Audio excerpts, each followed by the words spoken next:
Make some money. What up, though, people? Welcome back to Wake Up Woodward. And you know what, man? Hey, no, bro, let that music ride, bro. Let's go. Because the Detroit Pistons, 2 dubs since All-Star break. And you know what? We heard from Cade Cunningham at the All-Star game, and we got to ask him, hey, bro, what is the mindset on the other side of All-Star break? Your goals have been reached. You're an All-Star. You're in positioning for the playoffs. He said, hit the ground running. We do not want to step out here and do what some of these other teams do and kind of ease back into it or ramp up or flip the switch. He was like, I just want to hit the ground running. I believe I'm the face of the league. Let's go take something. And that, to me, is what we've seen on display already in these first 2 games out of the break. Last night, the latest one, a victory over the Atlanta Hawks. Where is it at here? 148-143, and Cade Cunningham went absolutely ham. Flannel Sam. Oh, yes.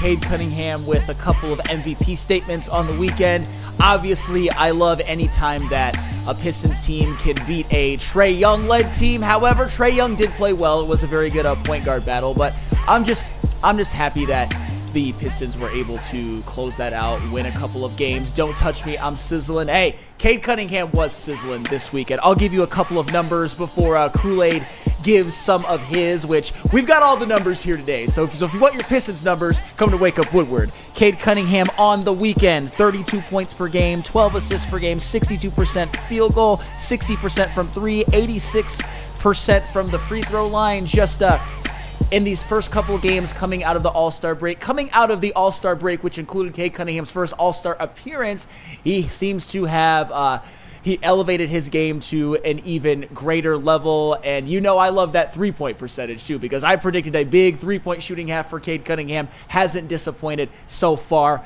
Keep giving that man some MVP consideration, because before you know it, him being number 3 might be more of the consensus than just on our list. We shall see.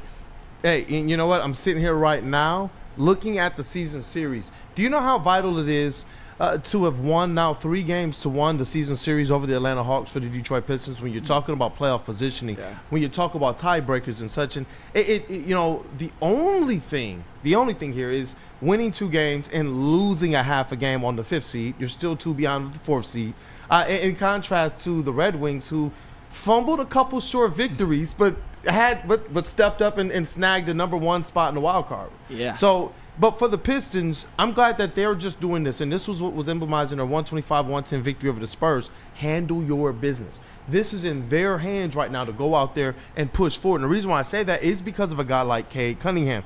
And I'm so glad that you started with where you did when you look at his stats, because this is what I wanted to see out of him. When I look at Shea, when I look at Luka when he's in his bag, when you look at Nikola Jokic, these guys are guys that are able to go out there and get 30-plus points a game, and their assist numbers aren't suffering. Their playmaking and facilitation doesn't suffer. And you guys remember at the break, we're like, what do we want to see post?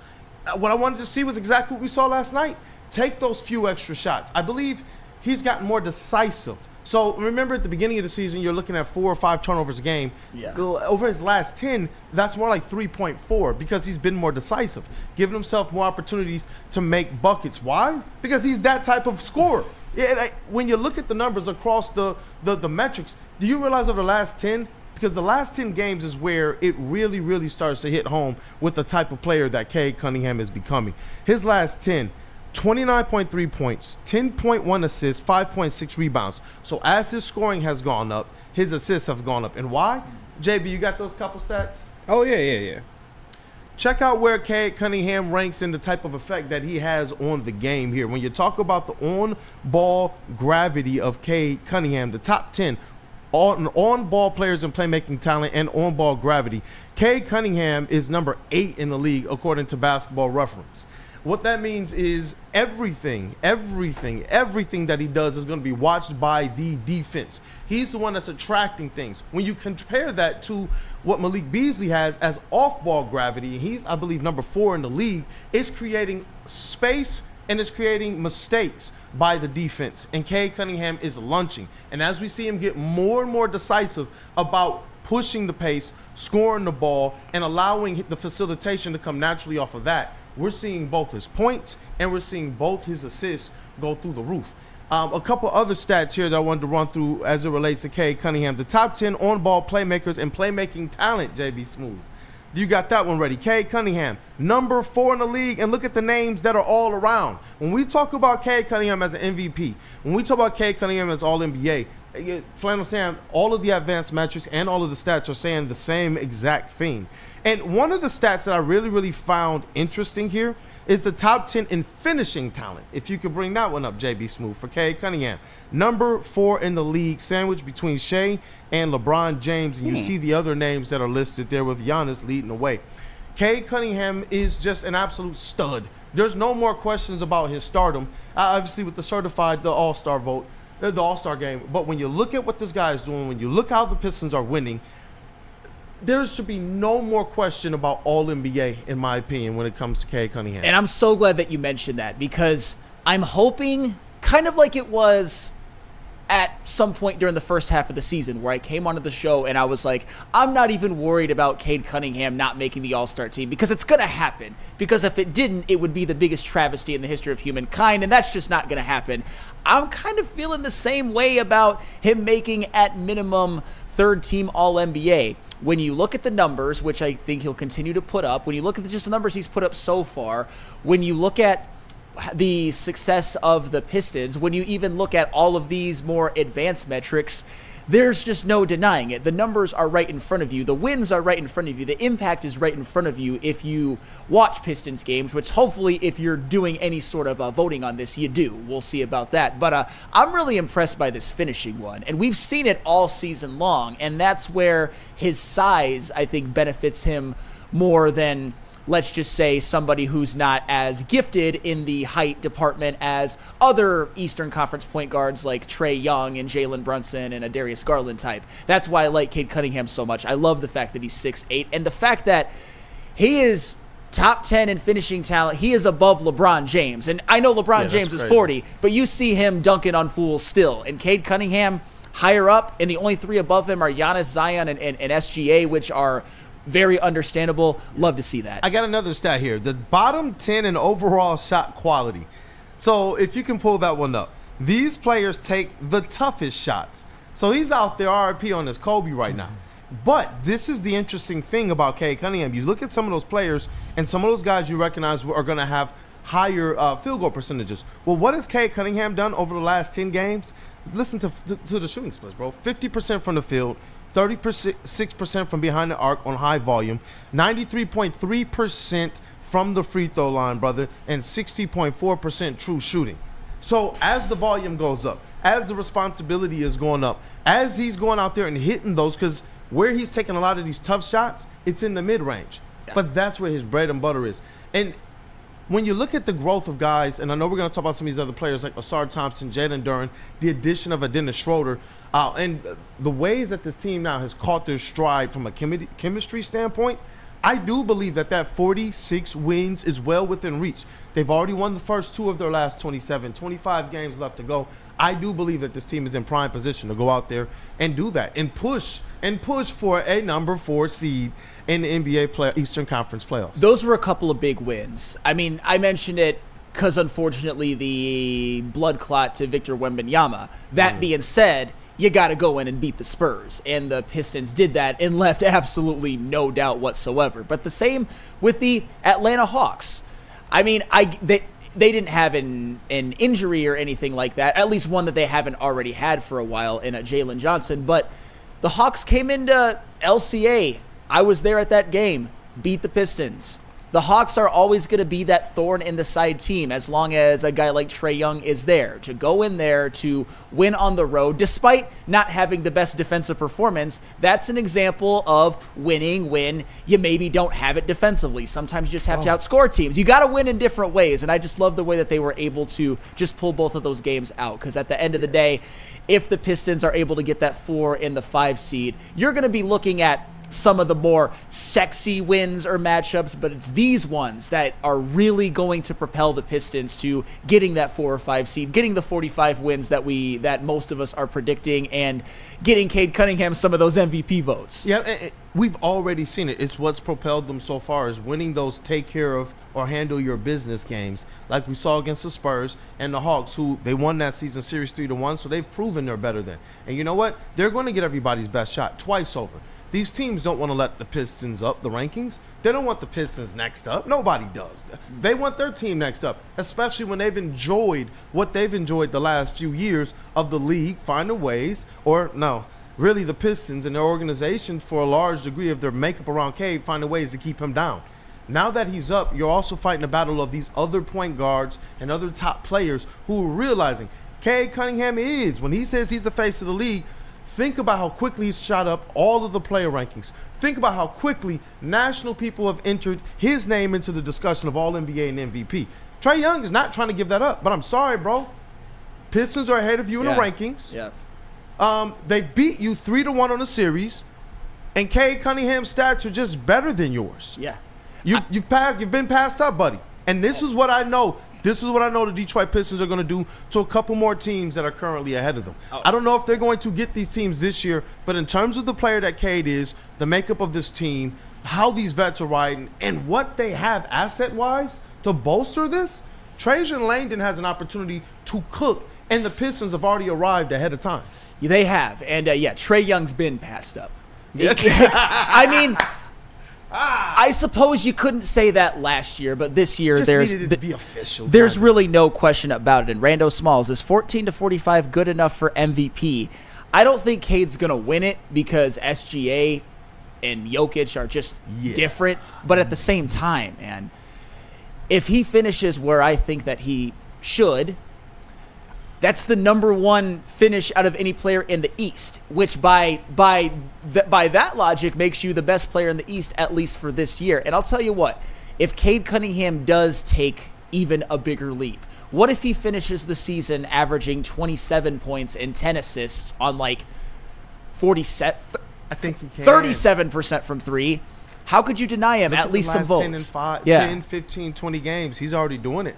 And as Chuck Brewer told us, 30 games, brother. That's the trick. That's what it is. It's no longer just a splash in the pan, man. Like I do believe that that's what we're gonna see. I think we're gonna see a Cade Cunningham that's averaging double by the end of the season. Oh my God, that would get me even more bricked up than I already am. But the reality is he should be taken seriously in the MVP race no matter what. But if you want to make your numbers just look that much better, averaging that double, that'll get you probably more cred than it should, but at the same time, that would be a phenomenal accomplishment, especially if they win 45 games, especially if you see that all of those numbers are leading directly to winning. What are they in their last 30 games, like 19-11 or something like that? It's insane, and they've been doing it without Jaden Ivey as well on narrative points. The reality is, though, is that he's one of the best in the game, and I keep coming back to this. Didn't ESPN vote him 67 before the year? It's so stupid. It's so dumb. And that's it. It leaves you kind of speechless, man. That's where I'm at. KG, what up, though, brother? What up? What up, though? My brother's Detroit's number one draft pick. Hey, y'all know what it is. My brother's on the desk cooking, but just remember, the guy that you clowning over here for 42 is also the first guy, or one of the first guys, that said Cade Cunningham should be an all-NBA team selection, like, hands down. Like, I don't even know what we're talking about at this point. If he doesn't get at least a third team, I think that's an absolute travesty. And I don't care about the writers. Shout out to Rod. I do get the politics of it. But it's just, if you watch this guy and his level of play, then it makes no sense to me why you would keep him out. And, last week I also presented the question that, in the second half, does Cade Cunningham need to score a little bit more in order for the Pistons to retain that top 6 seed? And I think last night was a perfect example of that. Because you probably don't win that game without Cade Cunningham having that offensive explosion. Like, I've never seen Cade just outright just go out there and just put points on the board like he did last night. He had 29 at the half. He's somebody that normally gets his shots within the flow of the game, but he was able to go out there and just dominate, man. And whether it's in the paint, whether it's from three-point range, he just continues to be the player that the Pistons have needed for so long. They have their superstar. He is growing into a superstar before our eyes. And you love to see it, but it's also great when you're getting contributions from other people on this team. I mean, they are just The way they play is together, the ball movement, the defense. There's just so many elements of this team that they are just in a sync right now. They're in a rhythm. Malik Beasley having a great night last night. Dennis Schroeder, new addition to the team, coming up big late in that game. I'm just loving what the Pistons are giving to us right now. They seem like a team that they kind of did late in that game. But as long as they can stay true to what makes them good, they'll be a problem. And, they'll shatter my 42. I said that being safe as a fan, and I'm happy being wrong in this case because they're going to shatter that. Yeah, definitely. And I'm telling you, I'm going to continue to say it. I've written about it. I answered it to your question last week. I believe Cade needs to be, and hear me out. It's not the word that you think. I do believe he needs to be a little bit more selfish. I do believe he needs to be exactly what we saw last night. That's what I've been pushing for. I do believe he's like the Shade type of player. He is your 30 points per game plus and your 10-point assists per game guy. That is what he is. And he shows that the efficiency doesn't drop. Everything improves when he has those types of games because he is a rhythm player. That is what he is. And the more time he has to get into a rhythm, the more you start to see everything. That's why I said, look at the assist numbers too. As you plot the numbers going up and him being more decisive of a scorer and taking advantage of his spaces, that's where we're seeing the improvement. So it's not taking away from facilitation. It's just some of those turnovers earlier, when you look at the tape, he would hit the middle and he wasn't taking the mid-range. And people say, man, but we know Cade to be mid-range Cade. But he wasn't hitting it. He wasn't taking it. He was looking more for certain lobs, certain passes out, and he was coming away with some errant turnovers. Now you see a lot less of those turnovers, but a lot more decisive shot taking, getting to the rack or passing it when he hits that middle. And that pick and roll game, it's just blossoming. It's like a trampoline. And this is why the Dennis Schroeder move is going to be so crucial for this team. You saw it late in the game last night with some of the sets that they were running, having Cade and Dennis out there together. The fact that his usage can come down and he can just go be that off-ball guard. And you said it on occasion with Jaden Ivey. Cade is good playing off-ball. Mm-hmm. He's somebody that can go get a bucket, and now we're seeing he can hit from anywhere on the floor. I mean, that hook shot in the paint is damn near money. Nah, man, he can hit the mid-range. He's hitting from 3, pull-ups from 3. But the Dennis Schroeder move is going to be so crucial because it brings his usage down and it allows Cade to go out there and just dominate the game how we know he can offensively. Yep, and I'm hoping that a little bit less usage, which is, when you're Cade Cunningham, you can't have the ball in your hand every single minute of like running the offense every single time up the floor. Hopefully a little bit less usage. Even if we want him to. Even if we want him to. With the Dennis Schroeder, which you saw last night, he was balling. Hopefully that leads to even greater efficiency from Cade Cunningham, because if he can be that, oh Lord, I'm going probably a little bit too much, but I'll just say it. If he can ever become that like 50, 40, 90 type player as well, it's over. Yeah. It's his league. I'm talking best player in the world someday. And that's why I wanted to be able to highlight the shooting splits. And when you look at who he is as an off-ball shooter, getting players like Dennis Schroeder is going to help in that quest. That's why you got to have that type of guy. I'm hoping that there's a way that Dennis Schroeder is here next year and Jaden Ivey is here. I'm telling you can never have too much of those types of players that can aptly handle what it means to be a playmaker or a facilitator next to Cade Cunningham, allowing him to be in a position where sometimes his efficiency is a little bit better at the off ball. Man, those efficiency numbers from Cade this weekend though were insane, and you love to see it. But you know what else you also love to see? You love to see some of the other players stepping up as well, because Cade Cunningham was obviously the standout of the weekend, but he was not the only one who had themselves either a weekend or a game, because there were a lot. Cade got a lot of help from his friends as well. But first, a place where you can get some help from your friends, Les Stanford. It's the Les Stanford Sign and Drive sale. Watch on now. Get 2024 Envision for only $239 per month, or try out the 2020. It's Planet Fitness, where your fitness is essential. Essential. What up, though, people? Welcome back to Wake Up Woodward. Yes, the victory shades are on, because yes, those Detroit Pistons won another 2 games over the weekend. They got a string of 4 straight home games now. So pack out LCA, y'all. It starts tonight with the LA Clippers at 7 o'clock. And I think that one's going to be a really, really good game. You want to see Cade Cunningham show out. And I do believe if you guys can be there, and offer a lot of support from the crowd perspective, make LCA what we know, the type of advantage the Palace used to be, because this team has earned that now. Yeah. And you're right, KG, when you said earlier, it would be a travesty if he's not All-NBA. If you put Blake Griffin and Andre Drummond as our last two All-NBA guys, because we barely squeaked into the 8th seed just to get ceremoniously swept, but we know we have a squad right now that has a good opportunity to win at least one playoff game for the first time in I don't know how long. That sounds crazy to say. And he's the main reason behind that. And you know what, man? Cade Cunningham, he's so good, man. He's extending these segments now. He says, Chuck Brewer, I see you in the chat. He says, every time I watch Trey Young, I dislike him more. They have to get his head flailing when nobody's within 3 feet of him out of the game. And Cade Cunningham, though, ethical hooper. That's why I'm so glad he's learned to just play through the BS. You're going to call the fouls for me? You're not going to call the fouls for me. I'm just busting tail. That's just what I'm doing. I'm sizzling. Now, I couldn't agree with you more, Chuck. I cannot stand Trey Young. It's that's the thing, because I went to the game when the Hawks came to LCA and won, and I saw it very firsthand. That man was foul baiting up and down the floor. And then, of course, it's every time Trey Young plays. However, I have to give him his respect. He has played well both times and really had himself a heck of a game the first time around, which is why I'm glad, even though Trey Young played well, glad to see the Hawks take an L, because I've never liked him and I don't like the Hawks as an extension of that. But speaking of the Cade Cunningham talk, and I know at some point I have to let it die. I have to stop being so protective. But I had one thought, because we were having a very interesting talk in between segments, as we often do. And this is something I've been thinking about for a while. I don't want Cade Cunningham to win Most Improved Player. I don't at all. And here's why. Question mark? Obviously, we can see that Cade Cunningham has made some improvements in his game. He's taken it up to another level.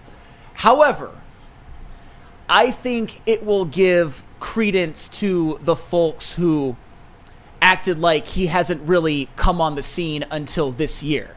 Cade Cunningham was giving you 23 a game and 7 assists on very similar shooting splits last year. It's just the team around him was so garbage and the coaching was so garbage. It's not so much that Cade Cunningham has went from being mid to a star. It's that Cade Cunningham's supporting cast has been better, which has made him a better player. And coaching. Coaching, of course. Man, how could I forget that again? Cade Cunningham has always been here to some extent. It's just now that he's winning, he's in a winning situation, people are starting to take notice.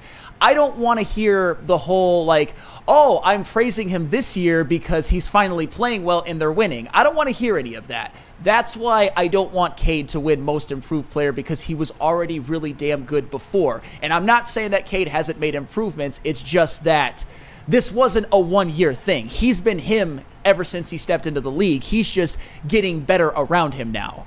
Yep. And there's just so many points that I'm just sitting here we can go this way with the Cade Cunningham discussion or this way. But the reality is this. I kind of agree with you in that. We've been on these front lines as it relates to who Cade Cunningham as a player since before they even drafted him. The Jalen Green discussion, we shut that down. There was no way we weren't entertaining that. Yeah. I remember that early on, Flannel. Shout out to Jeff Fire Freddy as well, Rod Beard and everything. Shout out. We did all of the video breakdowns. He entered his rookie year and put up stats that only Michael Jordan put up as a rookie, and the league still looked at him and said, nah, that's on them. And so I do get it. For the spirit in which you're saying, no, you guys you don't deserve to clean up your mess. You don't deserve to act like Cade Cunningham hasn't been this guy all along, because he has been. And I'm telling you, look, Woodward Sports, we've been all through it.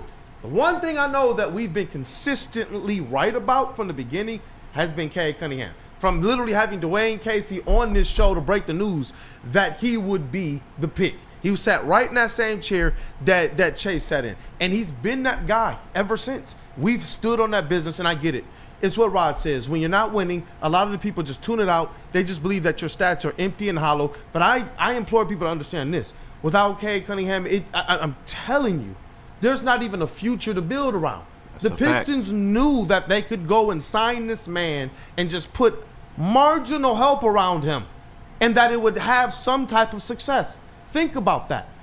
Historic losing, 31 31 wins over 2 years. Your first and your third worst seasons in franchise history. Yeah. And they was just like, max contract. That's why I'm at least glad that through everything that was up and down for the Pistons, they at least understood what was what about Cade Cunningham. They did believe in a lot of these young players more so than maybe some of us in the conversations that get tossed around. And then they just brought in a few vets, and look at what's going on right now. Look at what's going on. And Jay Hart, thank you, Sam. Cade winning MIP is like the year Ja won MIP. He's been good, just to not have wins to back him up. But I'll take it for the highway robbery of Rookie of the Year. And I understand that sentiment, you wanting Cade Cunningham to get an award to his own. But Will, you look like you've got something to say on this, so the floor is yours. Thank you, Sam. I'm going to let you know, Cade been like that. I mean, off the rip, so that case, he keeps stepping up. Last year wasn't so year, but he got injured. Now this year, he become the man that he is, and he's still showing consistently day in after day out, putting up points and assists, triple-double status. Hey, now you got a team around him. He can do whatever he wants on or off the ball. So in that case, I don't see nothing stopping him. Nothing stopping him. So the Pistons had to follow suit. Well, he leads. He leads by example, and that's what Cade is. He been like that. Hey, do you have a mic you can drop in there, brother? Right. No, literally, like, yeah. He might physically drop a mic. Like, there we go. It's the connector, man. It's the connector that Cade Cunningham is. What up, though, Cade? Nah, Flannel, I get where you coming from, dog. I really do, because we been knew Cade was like this, much to what Will said. You can see it in his rookie season, and I still stand on the fact that he probably should have won Rookie of the Year. I mean, that second half of his rookie season was absolutely ridiculous, but I'm not mad that the NBA is finally realizing what the hell they have, because unfortunately you got to have the wins behind you, or else it's all for nothing. And the fact that Cade has made these type of improvements to his game in 4 years, like Cade's only been in the league for 4 years, really 3, because that second season he only played 12 games. He's in this improvement in 3 years. It's amazing, and he's only going to get better from here. He's still a very, very young player in this league. So, no, I think the NBA, you need to give him his motherfucking flowers. It's about damn time, and I want you to do that on the national stage. Give him the most improved player in the Player of the Year award. I do understand that he's been like this, and, you know, technically he doesn't need it, but as far as the national media goes, they need to recognize Cade as, okay, this player has arrived now, and you give him that MIP, that pretty much solidifies, okay, yeah, he's here now. He's one of the top players in the league. Though.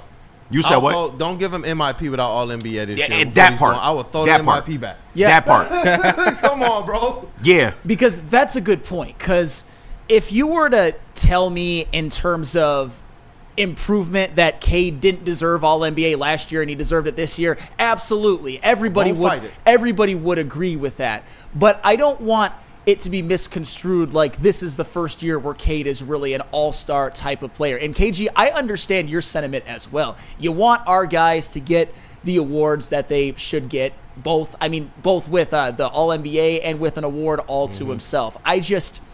There are still people out there who are going to pull the whole, I was disappointed in him until this year. There's people at this network. Trust me, there's a couple of them. I'm not going to name names right now unless you really want me to. Drop it in the chat if you want me to name names. But I'm sure you could understand who a couple of them are. If you want to look back at some of the screaming matches me and Kool-Aid have had with said human, you will find. But you've seen. But the good news is that it does seem to have died down a tad. It does. People are just happy with Cade, and I'm okay with that. But just have a little foresight. Even Mayor Dave Bean, he changed his tune about Cade Cunningham. Yeah, Dave Bing was hating. Yeah. Come on, Dave. Yeah. What you doing, bro? Yeah. What are you doing? No, I didn't. I'm gonna get. Because I'm doing an article on it, so I'm gonna get both of the comments and the statements when it's out there. We gotta have that as a segment. Bro, we ain't heard shit from him since he was the mayor, bro. And we barely remember that. So it's like, come on, Dave. That don't was do what that. was so surprising, and why those comments of his just kind of went out there. Everyone was like, "What?" He a little jealous. But look, Chuck Brewer said. He said last night the Detroit Pistons equaled their win total over the last 2 years combined. 31 wins for the Detroit Pistons right Wow. now. That is amazing, and they still have 25 games to go. Does anybody want to update where they think that they're going to land win total-wise? KG? I'll still go KG? 45. No, we gonna do this right. We gonna wait for Rod to come back home. So don't worry. I got something for y'all this week. I got something for y'all. Don't worry about it. Well, you know what? Look, we got to talk about some of the other players that made this thing, this weekend, as fun as it's been. If you're a Pistons fan, and I'm hoping that fans get themselves down to LCA. Like it's gonna be a vibe. Well, it already is. Like you guys have been to the games, even when it's not packed. You can already see with the rising fans that's been there, and you've talked about it too, just the type of weapon LCA could be for these opposing teams walking in, and the boost that it can provide for our guys. If Cade is a rhythm guy doing this out there on the road, what happens if he's realistically getting the type of fan treatment, those MVP chants, the fans at the top of their lungs, Mason shouting Detroit basketball? I do believe that this we can. Hey, fan, I think we can add at least 1 or 2 wins. Oh, fans alone. Oh, absolutely. Go crazy. Hey, y'all better get in while it's cheap too, cause Pistons about to be here for a while, so that price finna go up. Skyrocket. Yep. I've said it before and I've said it again. Every time Cade Cunningham steps to the free throw line, MVP chants. I'll be doing them when I'm Listen there to the for man. sure. Because if he keeps playing like this, he's going to get some consideration even amongst the national media. Because at some point you gotta just get to the point where you can't be denied. And I think Cade is at that point already. But imagine if he can go to an even greater level. But talk more Supporting Pistons when we cast. come back. And we're also going to get to the Red Wings at about 9:15 or so because we haven't forgot about them because they had themselves an eventful weekend as well. But first, tell us about merch. Merch. As cool.